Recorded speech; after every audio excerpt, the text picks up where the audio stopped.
John William Jack Swilling was a trailblazer, owning mines, ranches, and exploring for minerals in the Arizona Territory. He is recognized as the originator and builder of the city of Phoenix, Arizona. Swilling is a vivid character in the history of the American West, and many stories about his life have been passed down as myths. Jack Swilling fought in the Mexican-American War.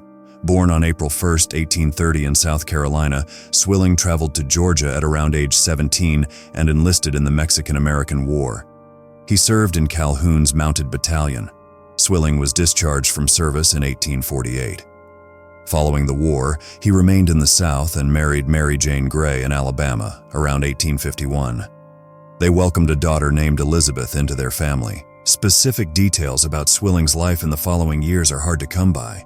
According to one account, Swilling's brother was killed in California, prompting him to journey west to seek revenge on the perpetrators. Swilling endured a severe head injury that left lasting effects. Around 1854, Jack Swilling experienced a traumatic incident that resulted in a significant head injury. Swilling recounted in a later published letter that he was struck on the head with a heavy revolver, causing his skull to crack.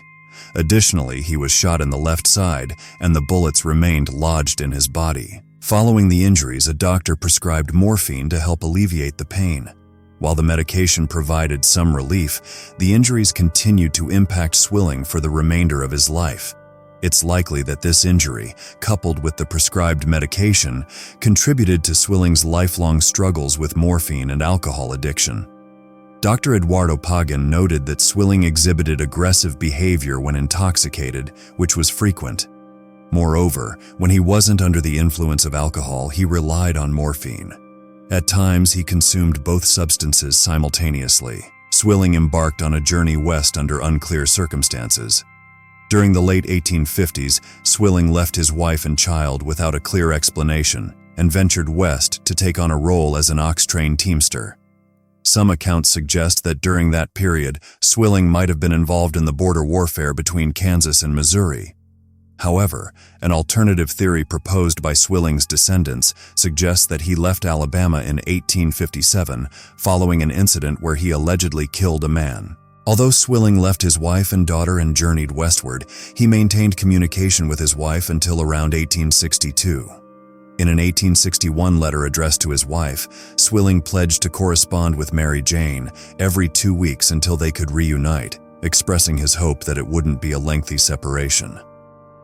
It appeared that he intended to return to his family by the conclusion of 1861, although those plans did not materialize. Upon his departure, Swilling joined the ox train associated with the El Paso-Fort Yuma Wagon Road.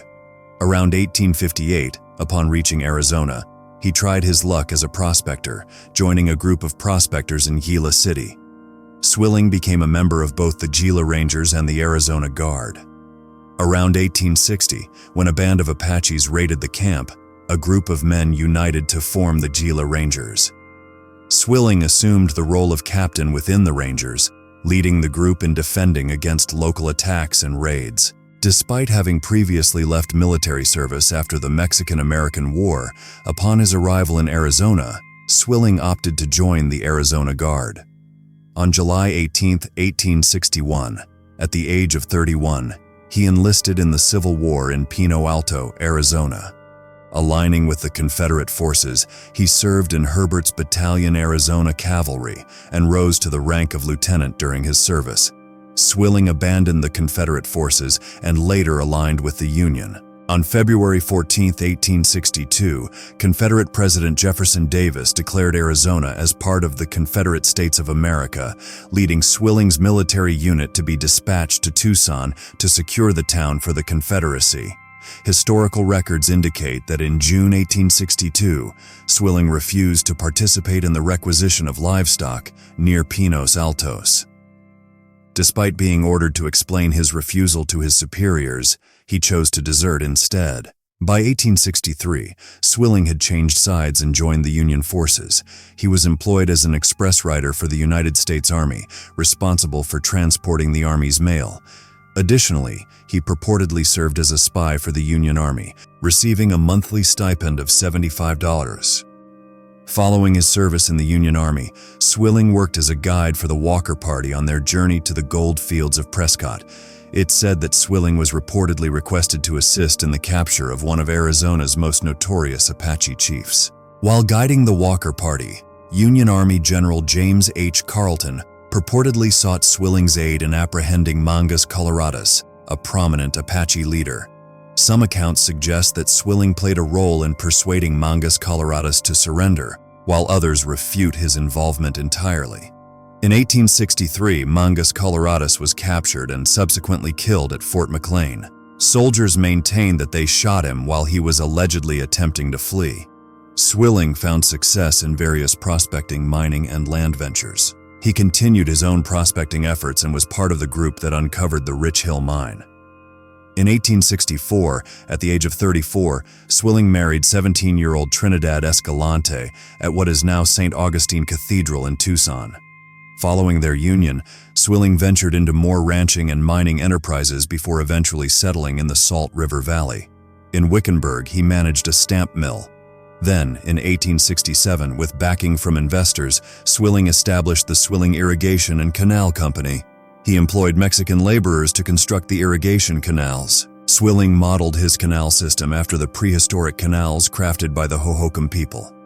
Upon his arrival in the region, Swilling encountered an ancient canal network established by the Hohokam civilization. Rather than starting from scratch, Swilling and his team modernized and improved upon these existing canals.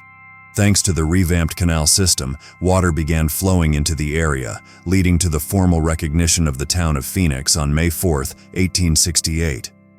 Shortly thereafter, on June 15, 1868, a post office was inaugurated in the burgeoning town, with Swilling appointed as its inaugural postmaster. Trinidad and Jack Swilling are revered as the founders of Phoenix, as highlighted in an article in the Republic. Their significant contributions to the town's establishment earned them the titles of the Mother and Father of Phoenix.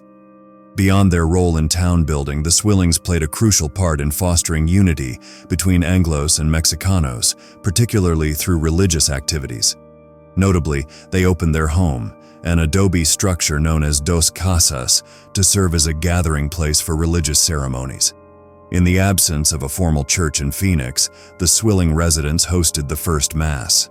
The Swillings were parents to 7 children, although tragically 2 of them passed away during infancy. Additionally, they extended their care to 2 orphaned Apache children, exemplifying their compassion and community-minded spirit. Swilling's enterprises flourished over time. In the early 1870s, he took on roles of responsibility within the community, serving as a justice of the peace and presiding over the Democratic Convention in Maricopa County. By approximately 1873, the Swillings decided to move to Black Canyon, where Jack initiated another mining venture. However, as the years went by, Swilling's prior injuries led to escalating pain, exacerbating his struggles with substance abuse. By the mid-1870s, his addiction issues reached a peak, prompting him to liquidate numerous properties and mining ventures. Swilling faced allegations of involvement in a stagecoach robbery in Yuma. In April 1878, he journeyed to exhume the remains of friend Jacob Snively for Christian burial.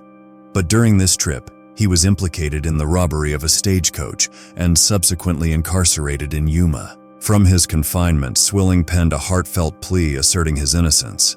In his letter, he candidly addressed his struggles with addiction, acknowledging mistreatment of his wife while under the influence and his earnest efforts to overcome his dependencies.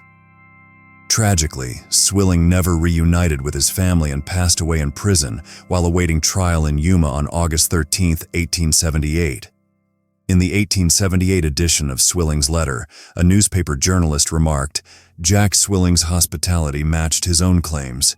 He generously shared it with everyone, regardless of status or wealth, and when not under the influence of alcohol, he was a compassionate and devoted spouse and parent." Jack Swilling was a multifaceted character in the early American frontier. Over time, numerous tales have circulated about Swilling's rugged demeanor and his mistreatment of others while under the influence.